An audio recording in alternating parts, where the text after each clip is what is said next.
എൻ്റെ അനിയത്തി തട്ടിക്കൊണ്ടുപോയ മനോജിനെ ഞാൻ പല അവസരങ്ങളിലും വേദനിപ്പിച്ചിട്ടുണ്ട്.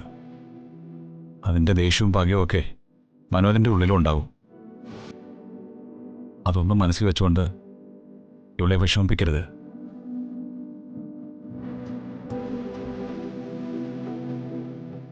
എനിക്കാരോടും പകയും പ്രതികാരവും ഒന്നുമില്ല, സ്നേഹം മാത്രമേ ഉള്ളൂ.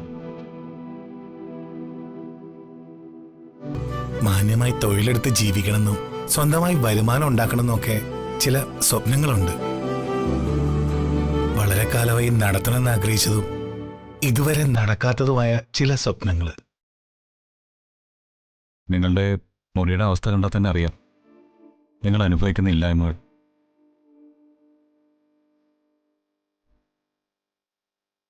എൻ്റെ പെങ്ങള് രാജകീയമായിട്ട് ജീവിച്ച ശീലമുള്ളവളാണ്. പക്ഷേ ഇവിടുത്തെ അവസ്ഥകൾ അതൊന്നും ഓർത്ത് ടെൻഷൻ ആവണ്ട ഏട്ടാ. പെൺമക്കള് അച്ഛൻ്റെ തണലിലല്ലാതെ സ്വന്തം കാലിൽ നിൽക്കണം, സ്വന്തം അധ്വാനം കൊണ്ട് വളരണം. അങ്ങനെ വിശ്വസിക്കാനൊക്കെ ഞാൻ പഠിച്ചു കഴിഞ്ഞു.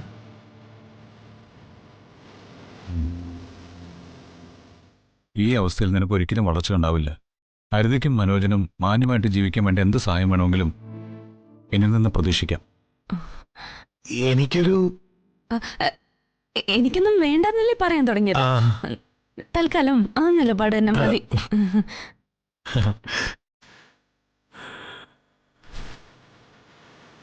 എന്നെ അന്യനായിട്ട് കാണരുത്.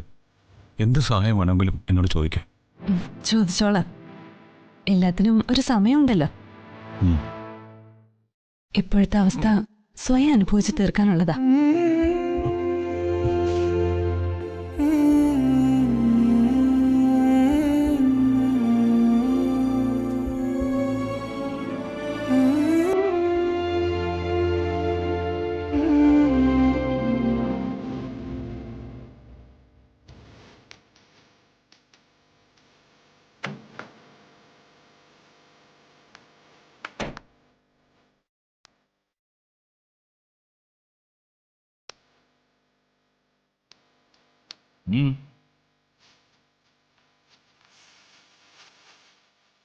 നിങ്ങൾക്ക് എന്തോ എന്നോട് പറയാനുണ്ടല്ലോ. നിങ്ങളെൻ്റെ സഹായികളാണ്, വെറും ഗുണ്ടകളല്ല. പറയാനുള്ളത് പറയാം, അതിന് യാതൊരു മടിയും വേണ്ട. കമോൺ. പറയുന്നത് ബോസിന് ഇഷ്ടപ്പെട്ടില്ലെങ്കിൽ വെട്ടൊന്ന് തുണ്ടം രണ്ടെന്ന പക്ഷക്കാരനാണ് ഞാൻ, പലപ്പോഴും പല കാര്യത്തിലും. പക്ഷേ എനിക്ക് വേണ്ടി ആത്മാർത്ഥമായി പണിയെടുക്കുന്ന നിങ്ങളെ ഒരഭിപ്രായം പറഞ്ഞതിൻ്റെ പേരിൽ ശിക്ഷിക്കത്തക്ക വിവരക്കേടൊന്നും എനിക്കില്ല. എന്നിട്ടും പേടി മാറിയില്ലേ? എങ്കിലേ ഒരു കഥ പറയാം. ഒരിക്കൽ നിറയെ ഭാരം കയറ്റി വന്ന ഒരു ലോറി മേൽപ്പാലത്തിൽ തട്ടി ജാമായി നിന്നു. മുന്നോട്ടും പോകുന്നില്ല, പുറകോട്ടും പോകുന്നില്ല. വണ്ടി മുന്നോട്ടെടുക്കാൻ ഡ്രൈവറും സഹായിയും പഠിച്ച പണി 18 നോക്കി. കാഴ്ചക്കാരായി കുറെ നാട്ടുകാരും കൂടി. വണ്ടി അനങ്ങുന്നില്ല. അപ്പോഴാണ് ഒരു 10 വയസ്സുകാരൻ പയ്യനവിടെ വന്നത്.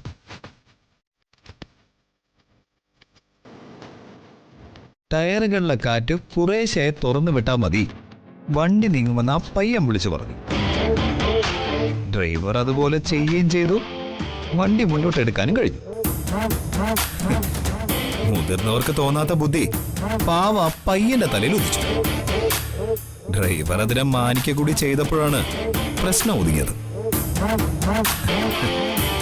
അതുപോലെ എന്റെ മനസ്സിൽ ഏതെങ്കിലും ഭാരവണ്ടി നീങ്ങാതെ കിടപ്പുണ്ടെങ്കിൽ ശരിയായ അഭിപ്രായം പറഞ്ഞ് നീക്കിവിടേണ്ടത് നിങ്ങളുടെ കൂടി ഉത്തരവാദിത്തം.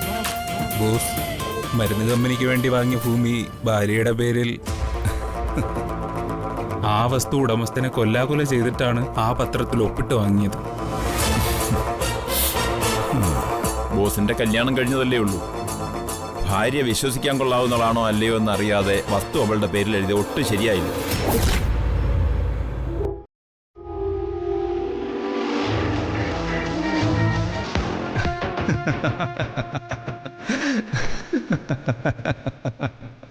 Very good.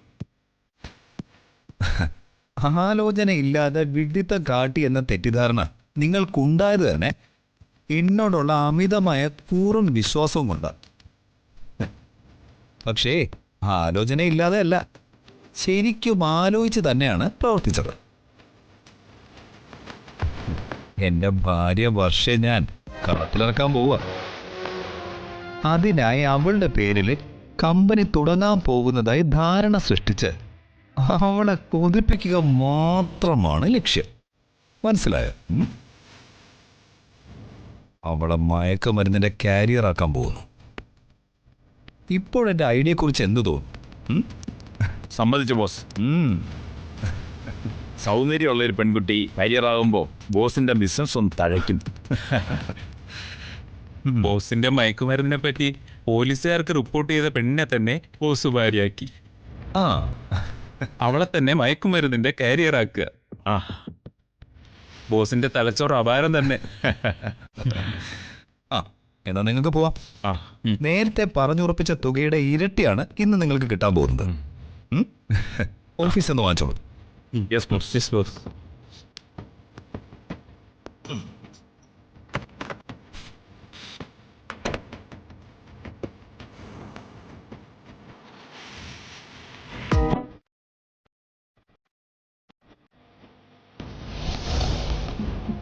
വാ ഏട്ടാ, ഇരിക്ക്.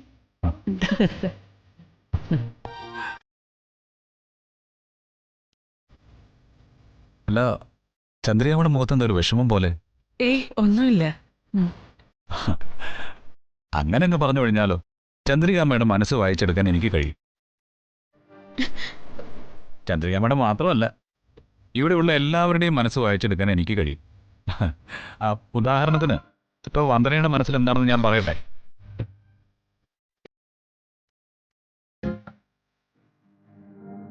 അത് വിട്. അമ്മ ആരെക്കുറിച്ച് ഓർത്താണ് വിഷമിക്കുന്നതെന്ന് ഞാൻ പറയട്ടെ.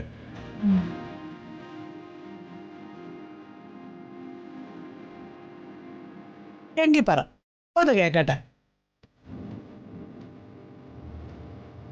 സ്ത്രീകളുടെ മനസ്സ് വായിച്ചറിയാനുള്ള കഴിവ് ജഗനുണ്ടെങ്കിൽ അതൊന്ന് കാണട്ടെ.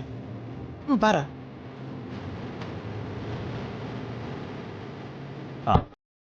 എന്നാ കേട്ടോ, ഇപ്പൊ ചന്ദ്രികയുടെ മനസ്സിനെ വേദനിപ്പിക്കുന്നത് വർഷയാണ്.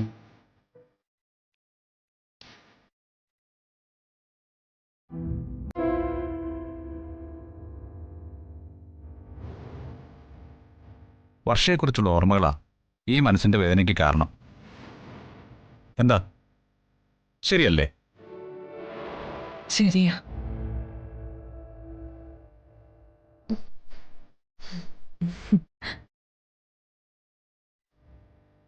ഞാൻ വർഷയെക്കുറിച്ചാണ് ചിന്തിച്ചിരുന്നത്.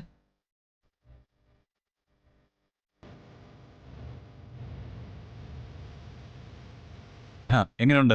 ഇപ്പൊ ഞാൻ പറഞ്ഞത് സത്യമായില്ലേ? സത്യം.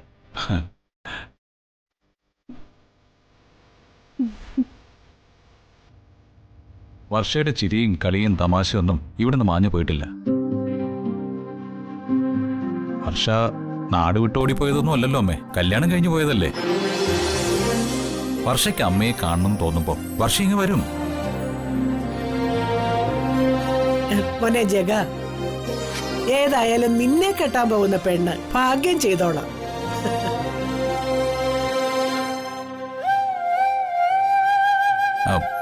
മുത്തശ്ശിയുടെ നാവ് പൊന്നായിരിക്കട്ടെ.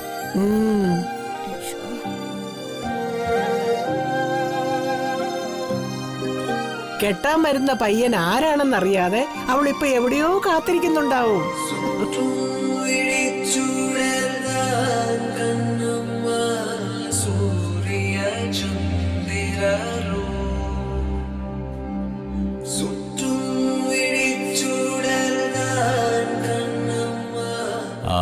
എന്റെ നല്ല മനസ്സ് തിരിച്ചറിയാൻ ഒരു പെണ്ണിന് കഴിയുന്നില്ലല്ലോ എന്ന് എന്റെ സങ്കടം.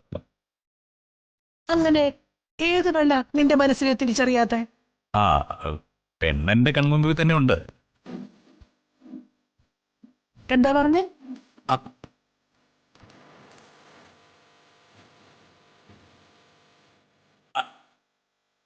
അല്ല, ഈ പെൺപിള്ളേരുടെ കാര്യം ഞാൻ മൊത്തത്തിൽ പറഞ്ഞതാ. ഓ, ഈ കൺമുമ്പിലുള്ള പെമ്പിള്ളേരൊന്നും എന്നെ മനസ്സിനെ തിരിച്ചറിയുന്നില്ല മുത്തശ്ശി.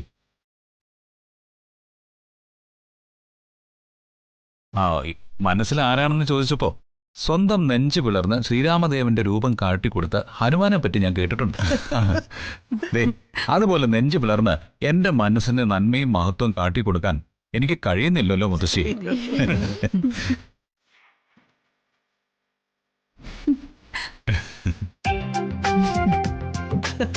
മോൻ വിഷമിക്കണ്ട. നീ ആയിട്ട് നിന്റെ നെഞ്ചു പിളർന്ന് ആരെ കാണിക്കണ്ട. ഭഗവാനായിട്ട് തന്നെ നിന്റെ ശുദ്ധഗതിയും മനസ്സിന്റെ വലിപ്പവും കാണിക്കേണ്ടവർക്ക് കാണിച്ചു കൊടുക്കും.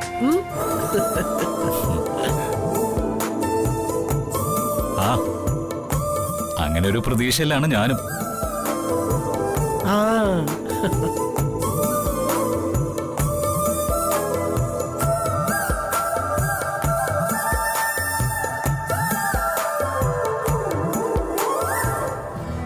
അമ്മ ഇങ്ങനെ വിഷമിച്ചിരിക്കാതെ വർഷയൊന്നും വിളിക്ക്.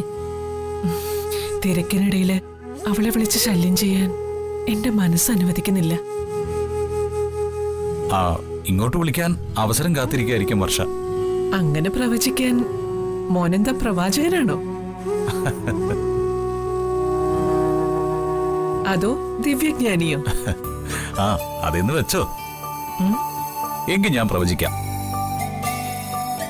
കണ്ണടച്ച് തുറക്കുന്നതിന് മുമ്പ് വർഷയുടെ കോൾ അമ്മയ്ക്ക് വന്നിരിക്കും. അമ്മ ഒന്ന് കണ്ണടച്ചേ.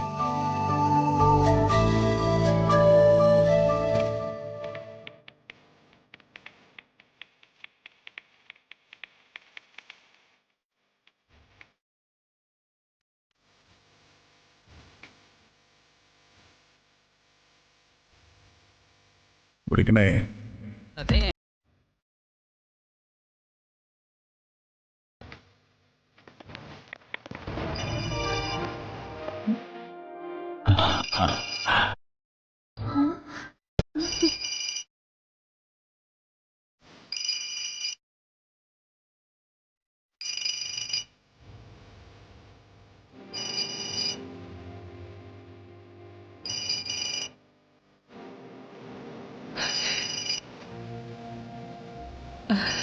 വർഷയാണ്.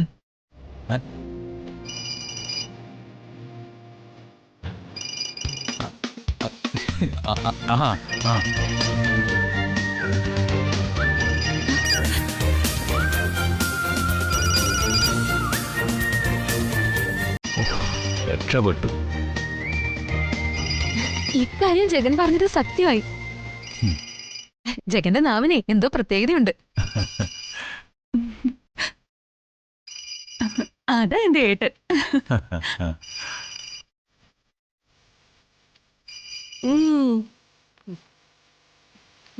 ഇങ്ങനെ പോയ അളിയനെ എല്ലാരും കൂടി പ്രവാചകപ്പെട്ടെന്ന് പ്രതിഷ്ഠിക്കും. ഓ,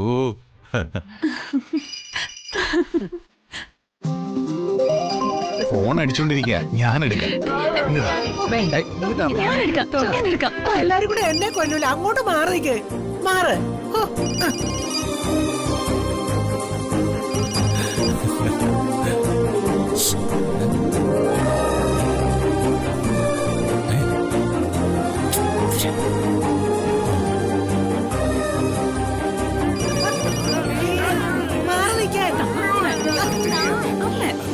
ഹലോ മോളെ,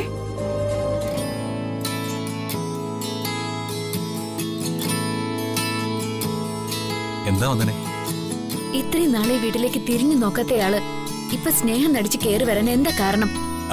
അത് പിന്നെ എന്റെ സഹോദരി താമസിക്കുന്ന വീട്ടിൽ കയറി വരാൻ എനിക്ക് പ്രത്യേകിച്ച് കാരണം വല്ലതും വേണോ? ഞാൻ ഹരിതയെ കാണാൻ വന്നതാ. കൊള്ളാം, ഇത് ഞാൻ വിശ്വസിക്കണോ അല്ലേ?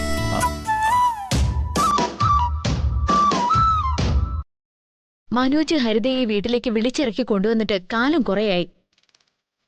അന്നൊന്നും ഈ ആങ്ങളെ കണ്ടിട്ടില്ലല്ലോ. അത് ആരായാലും അങ്ങനെ തന്നെ ആയിരിക്കില്ലേ? സ്വന്തം കൂടപ്പുറപ്പ് ജോലിയും കോലിയും ഒന്നും ഇല്ലാത്ത ഒരാളുടെ കൂടെ ഇറങ്ങി പോകുമ്പോ അയാളെ പെട്ടെന്നൊന്നും അംഗീകരിച്ചൊന്നും വരില്ല. ഇപ്പൊ എന്താ, പെങ്ങളെ ഇറക്കിക്കൊണ്ടുപോയി സ്വയംവരം നടത്തിയ പയ്യന് കലക്ടർ ഉദ്യോഗം കിട്ടിയോ?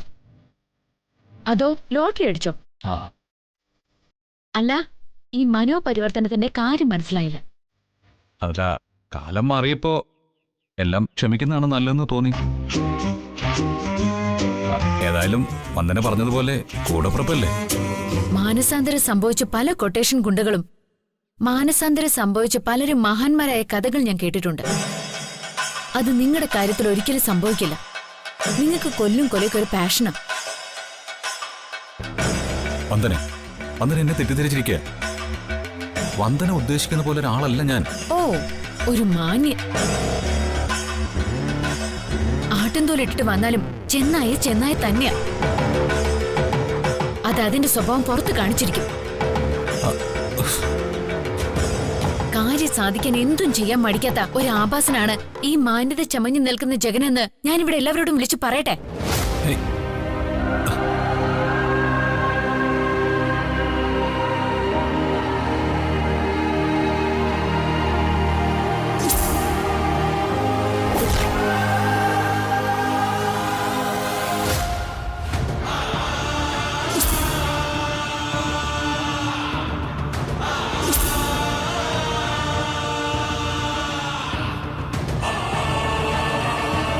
വന്ദനെ, മതി.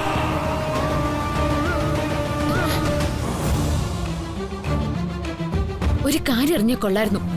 ഇത് പാരയുടെ കൊട്ടേഷനെ ഏറ്റുപിടിച്ച പുതിയ വേഷം കിട്ടി ഇവിടേക്ക് വന്നിരിക്കുന്നത്.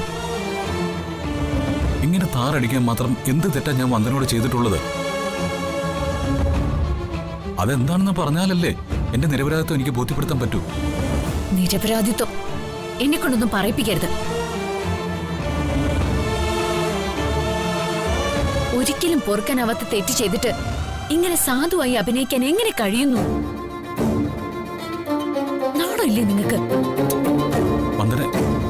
വന്ദനയ്ക്ക് എന്നെ തല്ലെങ്കിൽ തല്ലിക്കോ.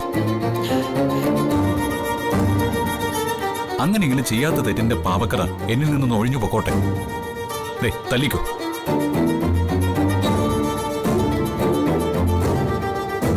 ദേഹത്ത് തൊട്ട് ആ പാപക്കറ കൂടി ഏറ്റുവാങ്ങാൻ വന്ദനയെ കിട്ടില്ല.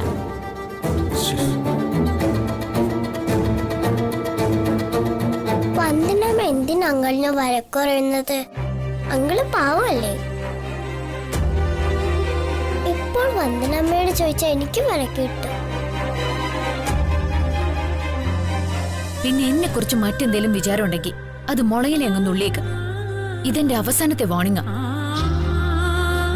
എന്റെ പിറകെ ഇനി നടന്ന് ശല്യം ചെയ്ത ഹരിതയോട് ഞാൻ കാര്യങ്ങളൊക്കെ വിളിച്ചു പറയും. അയ്യോ, ഹരിതയോടൊന്നും പറഞ്ഞേക്കരുത്. എന്നെ നാണം കെടുത്തരുത് പ്ലീസ്. പോടും.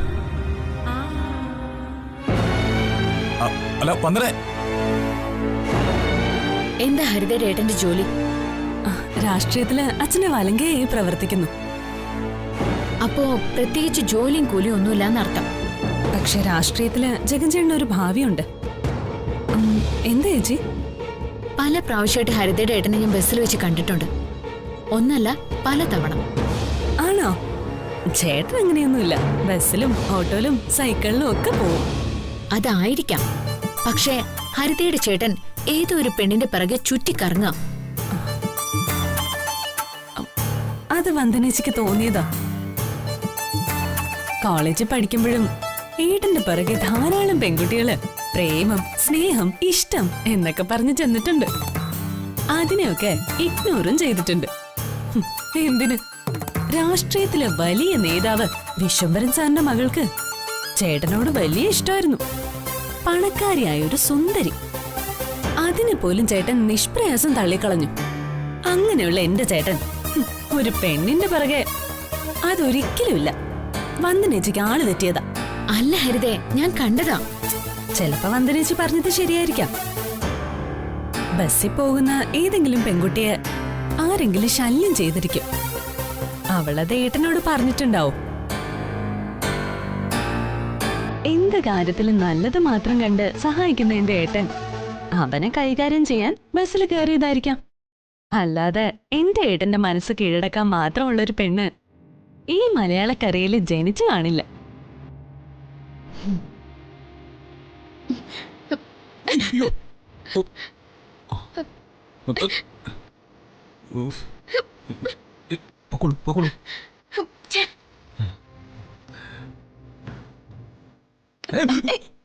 സോറി. എന്താ ഏട്ടാ? ആരാ പെണ്ണ്?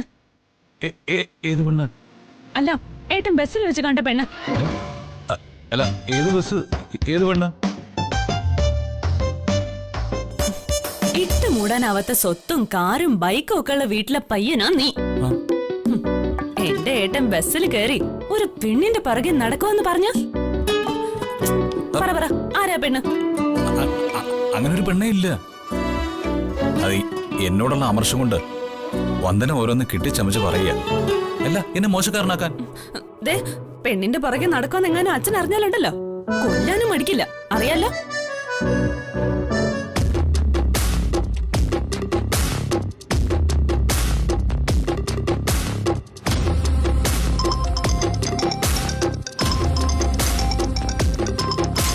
അച്ഛനാ? എന്താ? അല്ല, ഞാനിവിടെ ഉണ്ടെന്ന് അച്ഛൻ അറിയണ്ട. അറിഞ്ഞിട്ടാ അച്ഛൻ വിളിക്കുന്നെ. കള്ളം പറയാനൊന്നും എനിക്ക് വയ്യ. ഓ, ജീവിതത്തിൽ കള്ളം പറയാത്ത ഒരാള്. ഹലോ, അവിടെ ഇല്ല. മക്കളെ ജഗൻ ഇവിടെ ഉണ്ടോ? ഏട്ടൻ ഇവിടെ ഉണ്ടോന്ന്? ഞാനില്ല. ഇല്ല, ഇല്ല. ഉണ്ടച്ചാ. എന്നാ ഫോൺ അവന്റെ കയ്യിലോട്ട് കൊടുത്തേ.